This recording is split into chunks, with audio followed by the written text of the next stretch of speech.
Welcome ladies and gentlemen, my name is Dychronic here on this Destiny 2 video, and today we're going to be taking a look at the two new Iron Banner weapons, the Multimach and the Time-Worn Spire, and talking about whether they're worth it to get for PvE and PvP. Now obviously we've seen these weapons before, they're not technically new, they're technically more of a reissued weapon, but they also have completely different perks and some different stat changes. And in case you haven't heard yet, I actually have a giveaway going on right now. I usually do monthly giveaways of an Astro A10 headset and a Blue Yeti microphone, link in the description below on how to enter. So a little bit of background on these weapons if you haven't seen them already. The Multimach is going to be a 900 RPM lightweight frame legendary SMG. This is important because there is technically a 900 RPM adaptive frame. It does kinetic damage and has a sunset level of 1610. The first thing that's important to understand is that SMGs got a big buff this season. They reduced a lot of the screen shake on SMGs, which especially for controller players has made them a lot more usable. Beyond that, this particular weapon has great handling, a perfect 100 recoil pattern, meaning that it's almost perfectly straight up and down,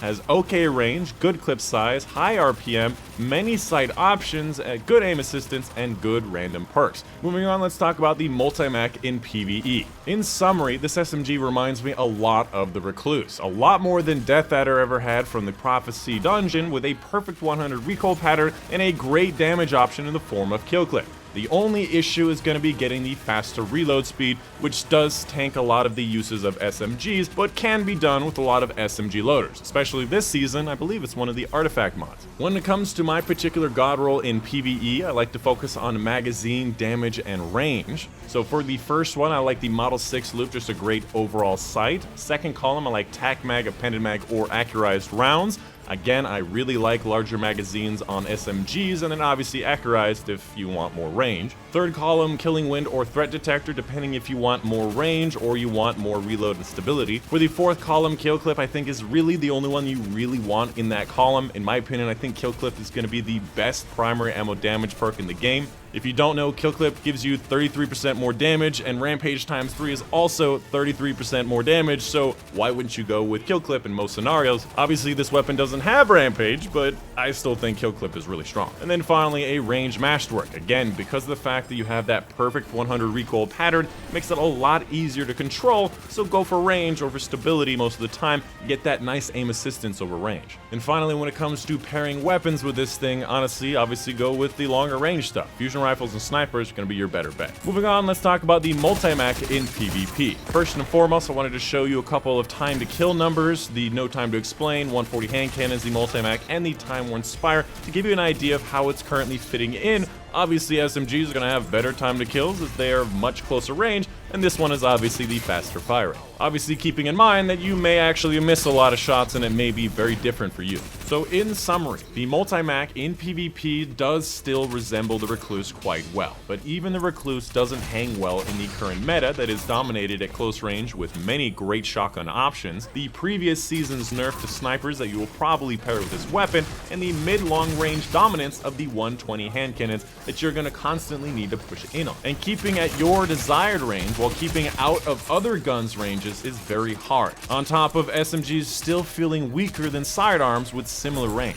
When it comes to the PvP god roll of the Multimach, it's going to be almost exactly the same as the PvE one, with some very minor differences in my recommendations. For the first one, again, Model 6 loop is a great sight, very clear, good stats. Second column, tac mag, appended mag, and accurized rounds for the same reasons. I like a bigger magazine, I like more range, the stability and recoil direction is fine the way it is. Third column, either killing wind or dynamic sway to reduction, the dynamic sway reduction being the only difference because you'll need more control for your stats. For the fourth column, again, kill clip is such a great option, and then obviously a range masterwork. And finally, when it comes to pairing, just like in PvE, longer range stuff. Fusion rifles and snipers are going to be your best bet. Up next, let's talk about the Time-Worn Spire, the other weapon that was introduced in the current Iron Banner season's pool. If you've never heard of it before, it is a 540 RPM rapid-fire legendary pulse rifle that deals kinetic damage and has a 1610 sunset level. When it comes to the stats of this weapon, I like to say that it has low handling, a poor 60 recoil direction, low range, high clip size, high RPM, a lot of great sight options, good aim assistance, and good random perks. And if you compare it to the Claws of the Wolf, an old Iron Banner 540 pulse rifle, the Time-Worn Spire has worse range but better stability, worse reload but better mag size. So if you like the idea of the differences between the two, it might be a good fit for you. Moving on, let's talk about the Time-Worn Spire in PvE. In summary, this pulse rifle really just fires too fast with really not much benefit.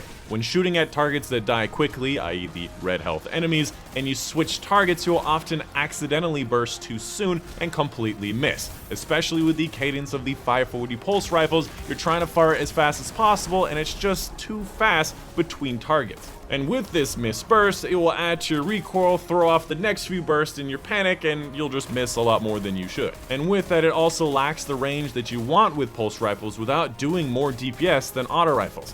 I find that the 600 auto rifles have much better control, a lot more consistent, and better DPS output in the first place. When it comes to the PvE god roll for the Time-Worn Spire, I like the red dot micro. I've always liked the red dot micro. Great stats, great clear sight. Second column, ricochet rounds, stability and range is always good to have. Not a lot of other great options in this column. For the fourth column, Feeding Frenzy, getting better reload time is always really nice in PvE, really helps with your output. For the fourth column, I like Rampage, one of the better damage perks in that column. I'm not really a big fan of One for All with this particular type of weapon. And finally, either a range or stability masterwork, whichever one you need more of for your particular role. And when it comes to a weapon pairing with this weapon, because it's so mid-range, you could go with either close or long range. So you got shotguns, snipers, fusion rifles, or a special exotic. As long as it's a special weapon, I highly recommend you go with a primary and special no matter what you're doing. Moving on, let's talk about this weapon in PvP. Again, I put the time to kills for the 4 weapons I considered on screen. You can see how they're different, how they're similar. When you compare it to the No Time to Explain or the 340 pulse rifles, you can see the upper bound is worse. However, the average is going to be better, so it's an easier weapon to use. And similarly, if you compare it to the 140 hand cannons, the optimals are very close to each other. However, Time-Worn Spire's average time to kill is actually better. Now, this may come as a surprise to a lot of people, considering that 120s are actually a worse time to kill, and the 140s and 120s are dominating right now, but you have to keep in mind that it is a lot harder to control the stability and the fire rate of the Time-Worn Spire. That being said, if you do get that optimal time to kill, it feels really fast and really crisp. So in summary, the Time-Worn Spire in PvP has a really good and consistent time to kill with its higher RPM, and it competes in a very similar range to the hand cannon. However, usually you want the pulse rifles to have a longer range than the hand cannons to edge out their range, making it so your optimal time to kill is effective and theirs is not. And with that, the higher recoil and the need for sustained fire does make the hand cannon still a better option. And as I alluded to before, it's more of a love-hate relationship with this weapon, where sometimes you get that optimal and they just melt, and other times you're just shooting peas and completely missing. For my PvP god roll on this weapon, again, I really like that red dot micro. I think it's an excellent sight, has good stats on it. For the second column, go with ricochet rounds or high caliber rounds. It is a higher fire rate weapon, so you may not need high caliber rounds, but it's always good to give your enemy more flinch. For the third column, either moving target or quick draw, you definitely don't want the reload, and you want better stat stuff, and quick draw and moving target are excellent things to have on primaries. For the fourth column, either Rampage or Iron Grip if you want to get more damage with Rampage, or if you really need that stability for reload speed with Iron Grip, that is an option. And lastly, range or stability masterwork. Oh, that was a good one.